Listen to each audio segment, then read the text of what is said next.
You're living your life, you move to Johnston County, you've got your pharmaceutical business, but you then decide to run for school board. Why? Well, I was a public school teacher.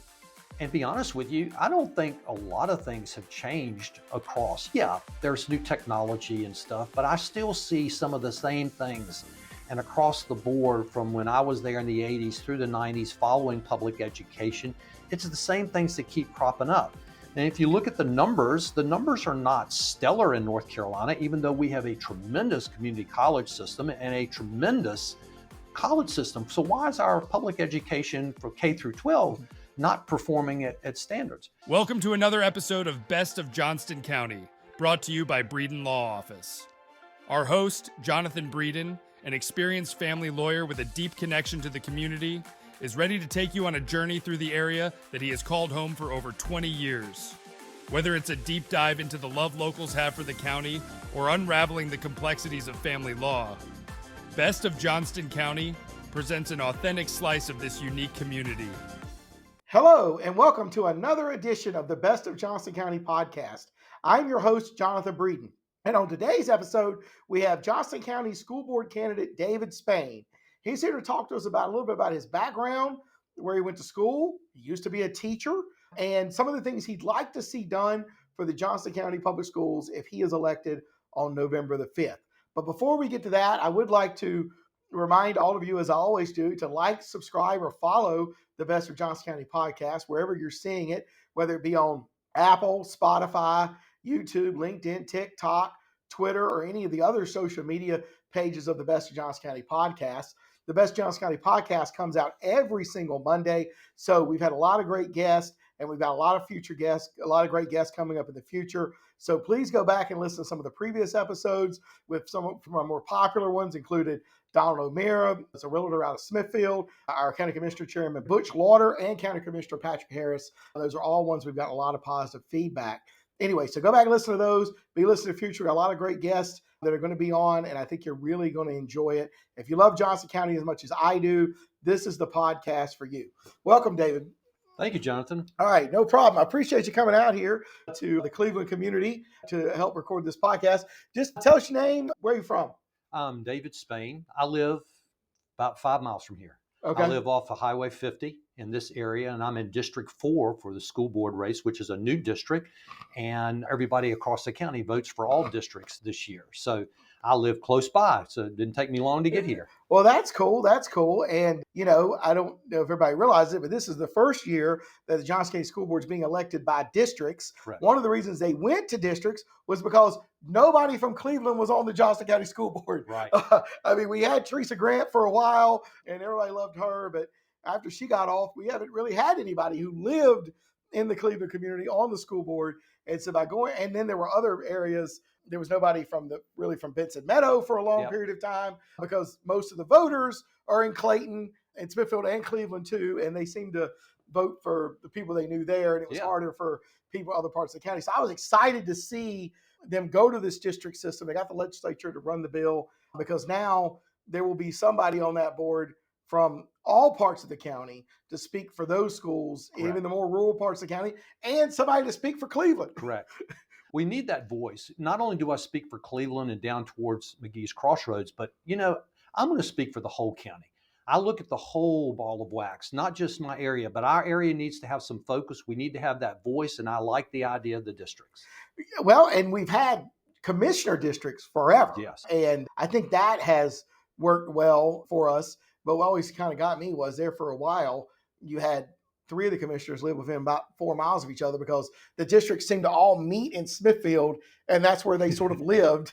So anyway, it's not quite that way now, but it was for quite a while. But so anyway, where'd you grow up?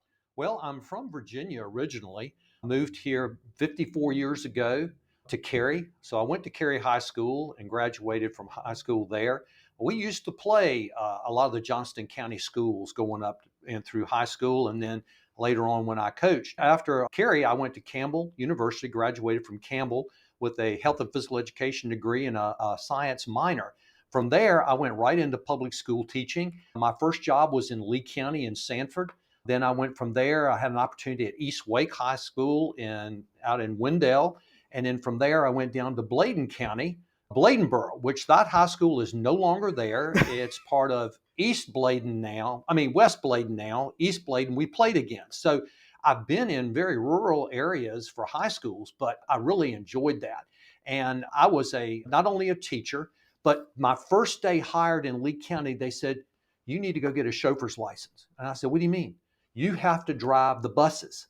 So back then, the coaches had to drive the buses. We had to drive the buses for all activities. Now, we could also see through the bus floors on a lot of those buses back then. So there was no heat on some of them. And I played in Cary and there was no heat. And I mean, we were just on a wing and a prayer. So I've seen growth. But I did get my license. I coached down there, and I still carry my chauffeur's license to this day. So when I haul people around, I tell them I'm a chauffeur. But it was fun, and I learned a lot in Lee County, and it grew. I got an opportunity, and I coached football, wrestling, track, girls basketball, and I was a strength and conditioning coach. I got involved in that in college, and I was in that early area of strength and conditioning before they even knew anything about strength and conditioning. And then from Sanford, I went to East Wake, which we had a stellar. In fact, at the primaries, I saw Charles Bradshaw. Charles and I coached against each other, and Coach Avery from South Johnston, I knew him for years. So I've known a lot of the coaches in the Johnston County area, coached against them, played against them, whatever, and followed them. And then from East Wake, I got an opportunity to go down to Bladenboro and went down there where I coached football and girls basketball and was athletic director. So I have a lot of responsibility behind that. And I think, one of the most rewarding things of coaching and teaching was the development of young people, not only physically, but also emotionally and spiritually. I'll give you an example. I used to teach what's called Physical Education Pupil Instructors, a PEPI program in Wake County. I was part of it as a student and then later taught. We got seniors, and we took seniors and they went back into the middle school to teach physical education and also to converse with the middle school kids. We also got into special needs kids, and we worked with them for a whole year and took them to Special Olympics.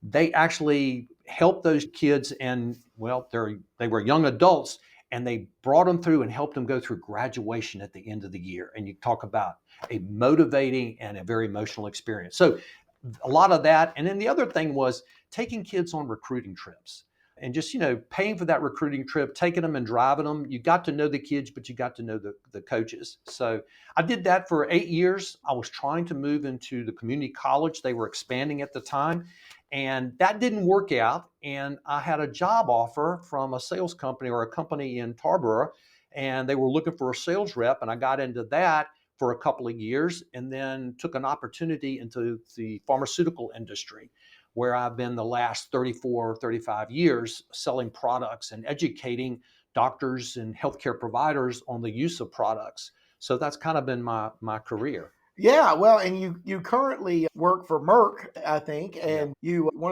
mainly work with hospitals, I think you told me. Yes. And one of the drugs you work with is an anesthesia drug. Correct. So explain a little bit about like that. I find all of that kind of stuff fascinating. The last 20 some years, I've worked in the surgical anesthesia marketplace, and I've had a number of different drugs come through there.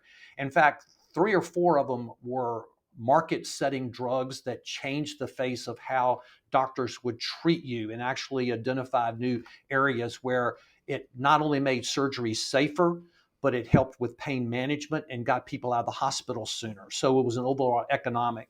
The most recent drug I have is, the best way to describe it for most people is to tell them it's a Narcan for a paralytic. When you go in to have surgery, they're going to paralyze you. So you want to breathe again, right? I do. So to get you breathing in less than 3 minutes, they're going to give you my drug, and they'll wake you up with less than 3 minutes of that paralytic being gone. And that's an advantage to not only anesthesia, but the surgeons and the hospitals themselves. So it not only saves money, it makes safety for the patient. So that's kind of what I do now. Well, that's cool. That's cool. Yeah. So do you travel the country? You travel the state? No, I have all of Eastern North Carolina. In my career, I've done Eastern North Carolina for the past, I started in Wilson, but I've covered almost every hospital in North Carolina at one point. There was a time where actually, before I came to Merck, I was with a company called UCB, and this was in the epilepsy marketplace. Now, you talk about understanding special needs and kids with special needs, and I'll be willing to bet you that seizures are going undetected in our public schools today because seizures are very different. We need to raise that awareness and look at that. And I think a lot of that is ADHD and things, whatever. But that was a very interesting marketplace. And I was there, I was what to call a population health partner. I looked at avenues to make healthcare more accessible and bring more equity among healthcare and help outside of just the drugs themselves. And I covered multi-states. Oh, that's pretty cool. That's pretty cool. So when did you move to Johnston County? Well, I moved 5 years ago. My wife and I had a family farm just over the line down 42, about 4 miles from where I live now. My wife's family is from Johnston County. Her cousin teaches here. They're all from Johnston County, the Pleasant Grove area. We were connected with that area and the churches down there on another thing. But we decided to get out of farming, and we were getting kind of too old. We were niche farmers. We were small farmers. We did it all. My son, my wife, and I, we attended 3 farmers markets. We worked with North Carolina A&T on growing mushrooms. So I could be called a fungi. And I have a t-shirt that says that. But we were one of the first mushroom growers in the state. We were probably the largest shiitake grower in the state. So we covered Durham Farmers Market, which if you've not been to one of the best farmers markets, it's Durham and Carrboro. We started North Hills, and my son actually took it over at 8, 9, and 10 years old and ran it himself. And my wife went to Cary, which became Western Wake. But we did mushrooms, we did quail, we did goats. I was a member of the Johnston County Goat Growers Association. We did bees, we did pawpaws. If you're not familiar with pawpaws, look into that fruit. It's a mist fruit. They're actually in season now. If you can find it, it tastes like a banana mango. We did ducks and chickens, and if you've not had a duck egg, you're missing it. We did ducks and chickens for meat and eggs. We raised loofah. We raised elderberries. We raised Oriental persimmons, figs. So we did a lot of niche products. My wife also made goat milk soap. We did our goats for meat, but she had some dairy goats that we did for that. We didn't get into the cheese. We just were not too big or not able to do that because we kept it kind of niche. And we didn't want to go into debt. Small farmers don't have a lot of money, and I did not quit my job, so I did that on the side. But mushroom growing is fun. It was very intensive, but we enjoyed it over the time, and then we decided to downsize, and Johnston County was our first goal to come here, but we wanted to come to it kind of worked out that we came to this area, and we just love it up in this area. Well, I love it in this area too. I came here in 2000, and I've been right here in this living and working in this Cleveland community the whole time. So, I think that's kind of fascinating. So you really, even though you weren't living in Johnston County, you were only a couple miles away, and you were involved in the Johnston County stuff. So what's your wife's family's names? What's her maiden My name? wife's family was Sauls. Sauls is very much around Wake County and even into Johnston County. There's all kinds of Sauls. And her mother's family were Markhams that were in Johnston County. Okay. So we have a real big connection to these 2 counties in this specific area, which they all really, through churches and organizations, they all knew each other. So, it's amazing. People grew sweet potatoes together and went to the tobacco markets and all of that. So, yeah, well, I know Van Sauls, the attorney, and a lot of the people, because I went to church at Providence Presbyterian Church on 210 at McGee's Crossroads for 10 years. Okay. And so met a ton of great people down there, Richard Jones, and, owns Jones Farm Supply, and he's also does propane. And just a lot of great people down in that part of the county as well. Well, that's cool. So, you're living your life, you moved to Johnston County, you've got your pharmaceutical business, but you then decided to run for school board. Why? Well, I was a public school teacher. And to be honest with you, I don't think a lot of things have changed across. Yeah, there's new technology and stuff, but I still see some of the same things. And across the board, from when I was there in the 80s through the 90s, following public education, it's the same things that keep cropping up. And if you look at the numbers are not stellar in North Carolina, even though we have a tremendous community college system and a tremendous college system. So why is our public education for K through 12 not performing at standards? Plus the fact that my wife and I decided to homeschool. We did that first because we saw a deficiency in the schools in around the Garner area, because that's where our son would have gone. We started that because we wanted to give him an advantage and tailor his education, which is happening a lot now across the country. They're tailoring their education for kids based on kind of their learning styles, which I think we need to look at. As we did the home education, we learned what he was missing and the quality that we could give, but we also turned it spiritually. We wanted to develop that spiritual part of our son and our family as we went along and walked with him, which allowed us a lot of opportunities, because from there, we got involved in the first Lego League. If you're familiar with the first Lego League, Yes, starts it really young and goes. My son was on the state championship team in North Carolina, but actually could not go to Worlds because they left North Carolina out that year. So they ended up going to another tournament, but they did that 2 or 3 years, and then you go to the next level of first.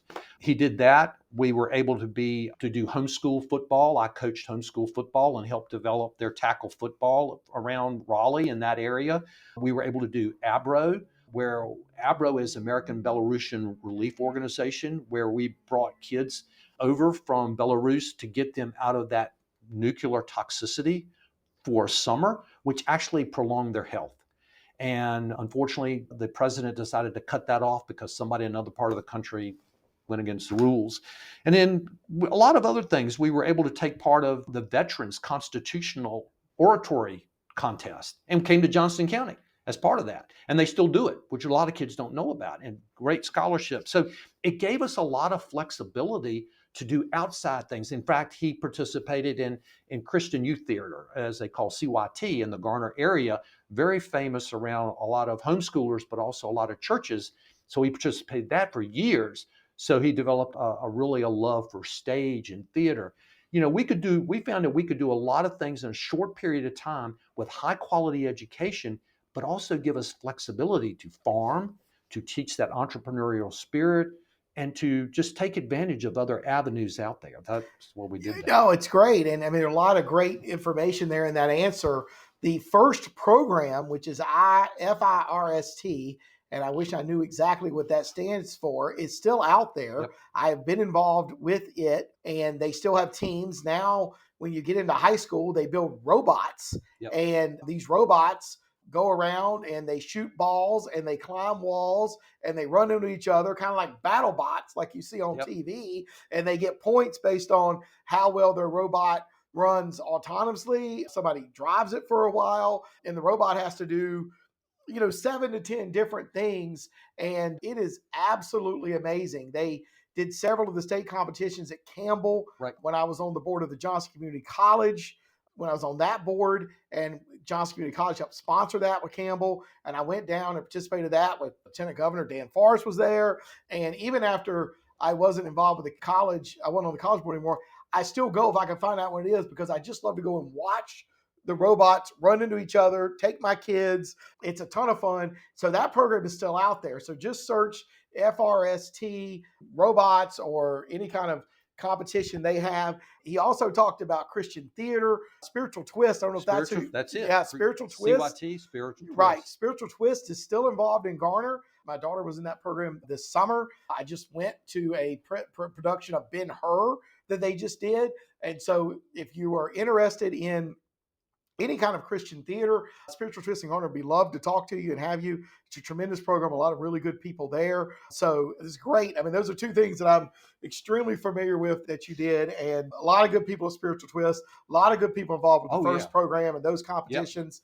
Yep. And, they wear the costumes and it's like, they do chants. It's like going to a football game, except you're going to cheer for robots that run into each other. So it's kind of cool. One thing about that is it starts at a very early age. There's 3 levels of it. And you're talking a lot about the most advanced high school level, which really is education in itself, because they have to use math skills. They have to use welding skills. They have to use all these skills. The one my son participated in most was kind of the intermediate. And they have to get a mat every year with all these challenges, and you have to learn to program a computer and build a robot to solve that. So you learn. It's a different way of learning, and it challenges you to do a lot of different things. But all those programs, and if you're really into sports, at the time when my son was coming up and years before, we couldn't participate in sports in schools. So we started developing our own sports leagues, and that's where homeschool football came in. And it really helped a lot of kids, and it's grown since that time. And a lot of places have the teams that they support. Yeah, and we're fortunate. We homeschool our children, and there are tons of, my son plays basketball for the South Lake Sabres, and there's tons of other homeschool groups that we play at other private and public schools around, all over North Carolina, actually. So there's a lot of opportunities out there, for people, and it's great you're talking about those things, because we've been involved in several of those things ourselves. Have family law questions? Need guidance to navigate legal challenges? The compassionate team at Bladen Law Office is here to help. Visit us at www.breedenfirm.com for practical advice, resources, or to book a consultation. Remember, when life gets messy, you don't have to face it alone. Let's talk about why you decided to run for the Johnston County Public School Board. I mean, I know you homeschooled your son, you saw some different things, you were a school teacher, but I mean, what was it? I mean, given the somewhat dysfunction of the current board, I can't imagine anybody really wanting to run, but I'm glad people did. Well, to be honest with you, Jonathan, it was on my heart for a long time. And I've been involved on watching education in North Carolina, and I keep scratching my head about a lot of things that they're doing. And we just keep spinning our wheels in certain instances. And over the months before December, the filing, God just kind of put it in my heart that if I need to get off the sidelines, I can't keep complaining anymore. I've got to do something. And I was listening to a lot of podcasts and things of men across the country who were taking that role and stepping up to stand in the gap for their children, to make sure that the future generations get the quality they deserve. And the other thing is, I think sometimes we're doing a good job. I think the teachers are trying to do the best they can, but I think there's sometimes a disconnect overall in our whole education system on how it's run. And I want to try to bring a fresh approach and really see where we can take Johnston County and get it back to that pinnacle that it was a few years ago of leading not only the state of North Carolina, but be a model for the rest of the country. And that's why I want to step up, a number of different reasons. Well, and we had tremendous leadership with Dr. Kroom, who arguably is one of the best superintendents in North Carolina, possibly in the whole United States at the time. And now he's the head of Mount Olive College, and he's done a great job for Mount Olive. I'm a huge fan of Dr. Kroom's. I don't think we've had quite the leadership that we've had since he left us a few years ago. But I know you got a platform. You got 4 things you're trying to work on. Yeah. What are those? So the first thing, let's talk about what's really in the news right now. And I think it comes to the heart of what's happening in our schools, and that's the Title IX. If you're familiar with Title IX, I was in high school when Title IX came out. There was very little girls' sports. There was some, but there wasn't a lot of really funded girls' sports in high school, and that was a disservice to our females. But since that time with Title IX, and Title IX affects not only female athletes, but also can affect males on how this current administration wants to use it. Title IX's thing is that girls need an equal right to have sports to play against girls. We don't need to have males with gender identity saying they are females to participate in that. Let's take the example of the volleyball player in the Western North Carolina who took a severe concussion because a male was playing volleyball. That hurt that kid. There's a girl in Connecticut. She trained and was one of the top sprinters in the state, on track to get a scholarship until they allowed the gender identity of males to come over and participate, and that took away her chances of winning the state races that she wanted to win because she couldn't compete. There's a number of different things. So Title IX is an attack, and I will mention this. North Carolina is the only state, thanks to Josh Stein, that did not file a lawsuit to stop the Biden administration reconfiguring 39 words to 1,500 pages of a new law.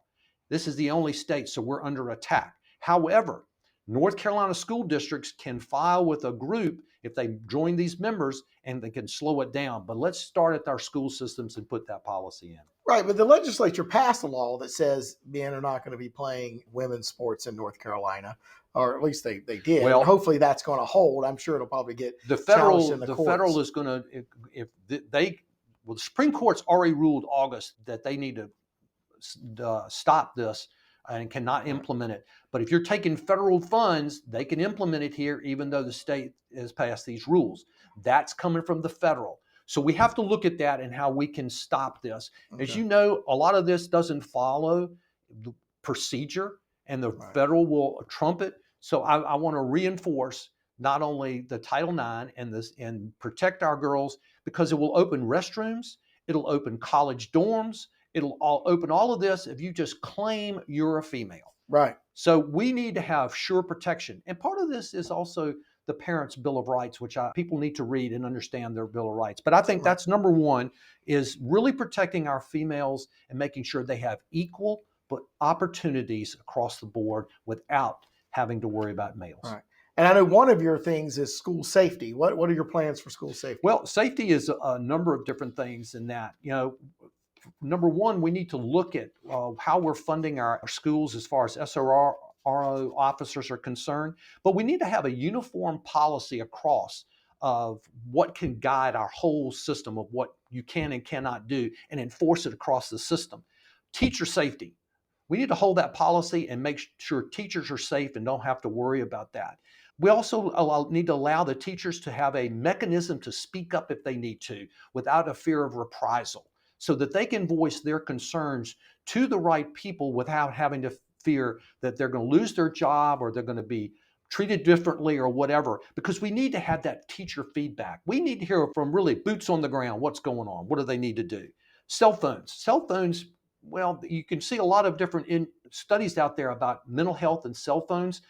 I actually read an interesting article that said that cell phones were not the number one cause for mental health. They're a contributor, and they distract in schools, so they need to be monitored.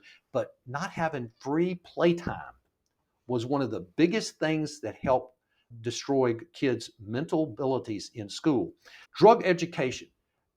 Read a podcast or listened to a podcast the other day. Fentanyl is killing kids left and right across this country, and it's being hidden in various drugs that they're getting at these parties. And kids are taking it thinking, or even at college, or they want to stay up, and it's been laced in there, and they're dying because they don't know how much they're getting. One girl lived and one girl died when they split a tablet because the other one had that. We need a comprehensive drug education. And then another part of safety is inappropriate books in our library. Age-specific, inappropriate. All of these come to health and safety and just overall discipline in our schools to make sure that every child in North Carolina gets the rights to their education as spelled out in our Constitution. Right. And, being a conservative, you want to be physically responsible with the taxpayers' dollars. We asked Bush Lauder this on a previous episode. The Johnston County school system enrollment has gone flat. It has been flat for the last 3 to 4 years, but yet the county has funded the school system from $79 million to $107-108 million, I think, this year. And a new bond. And a new bond. But yet we're still got the same number of teachers, but that's what the school board's asking for. I don't understand it. But I'm not making the budget decision. I know. And I applaud, number one, I applaud the commissioners. There need to be kudos. However, we do need to have a better look at what the budget is and where that money is going. So I'm proposing, and Harnett County did this, a comprehensive line item budget that's big, that's less than what I just saw the recent budgets, about this many, and you can't tell where the money's going. A line item, easy to read, publicized budget that everybody in Johnston County knows where that money is going, so that we can appropriate the money to the teachers when they need it, and not buy things that will never be used or put in a closet or whatever when they spend $200 or $300 million or $200,000 or whatever the case is on whatever, and they're never used or they're inappropriate. So we need to drill down on this, because we need to raise scores but save money.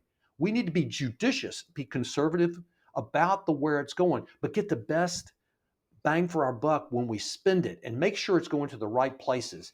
teachers don't need to spend money out of their pockets. We need to get that money into there. Let's give them the programs that they can better use. Let's get it to where the children will benefit most, because it's all, bottom line, it's all about kids. It's all about the kids and how they improve themselves, because they're the face of Johnston County. And that's what I'm looking at, is a comprehensive budget. Now, along with that is that comprehensive budget will put the funds where it needs to go so that we can raise scores and attainment. You know about the I-95, I-40 alliance with businesses coming here that they're doing down there. They're going to needs to be jobs for these kids, and they need to have a firm foundation on a classical education that's back to basics, so they can either go to trades, they can go to an apprenticeship, they can go to JCC, they can go to a job. Not everybody needs to go to college. And I'll be honest with you, college is draining our kids and putting them in debt. And there's very few really professions now that really need college anymore. Go get these professions, get the basics to be a productive citizen in high school, preparing you for that next move where you can get out and make a great living. So that's along with the other thing is scores and attainment, and providing these companies that are coming in, and the companies are already here like Novo Nordisk and Grifols and all the other companies that are coming in, adequately prepared individuals that are ready to move into that workforce, and they can stay here in Johnston County and even help them with farming. We're losing our farming. Kids need to be able to learn to farm again and be productive with that. So that kind of answers two questions. No, it does. It does. I mean, you've got a lot of great ideas, and it sounds like you've clearly thought about all the things that you want to do when you get onto the school board. So we're sort of wrap this up here. Sure. What is the thing you love most about Johnston County? You know, I love the ruralness. I think that's funny. I like being out in the country, and I know it's growing, but the people are the salt of the earth here because they grew up in a rural community where they knew each other. They went to church together. They had that community atmosphere. And that's what's going to make schools better, is continuing that community and building that community and fostering going forward. I think I like the community the best thing of all. Well, that's great. That's great. I love the community. I love the people. Really, this is a tremendous place. And even though it has grown so fast, it still has a small town feel to me. Yes. And I go places I don't recognize anybody anymore. And that's not how it was when I first got here. So cool. Well, we would like to thank David Spain for being our guest on this episode of the Best of Johnston County Podcast. He'll be on your ballot on November the 5th. He is running against April Lee. It's a one-on-one matchup between him and April Lee. They were the top vote getters in the primary for District 4, so be looking on the ballot. You got to keep going. It's going to be on the back of the ballot because the front of the ballot is going to be the president and all that. So make sure you finish your ballot and go all the way to the end. How can people get up with you? My website is davidspain4joco.com. And then I'm on Facebook. I've got two sites on Facebook. It's David Spain, and then it's David Spain for Joco. All right. So that's how you can get up and learn more about David Spain and his campaign. And if you want to help him with his campaign, he'd be glad to accept any volunteers or donations you want to give. If you like what you heard or have any future questions for him, definitely reach out to him. And like I said, if you like what you heard, he is on the ballot November 5th. For the District 4 race of the Johnston County Board of Education, and make sure you keep voting. He's going to be at the very end of the ballot, and all those races on the back of the ballot are just as important as the races on the front of the ballot. So I encourage everybody to finish your ballot and vote all the way down till you get to the end of the races. Until next time, I'm your host, Jonathan Breeden. That's the end of today's episode of Best of Johnston County, a show brought to you by the trusted team at Bladen Law Office. We thank you for joining us today, and we look forward to sharing more interesting facets of this community next week. Every story, every viewpoint adds another thread to the rich tapestry of Johnston County. If the legal aspects highlighted raise some questions, help is just around the corner at www.breedenfirm.com.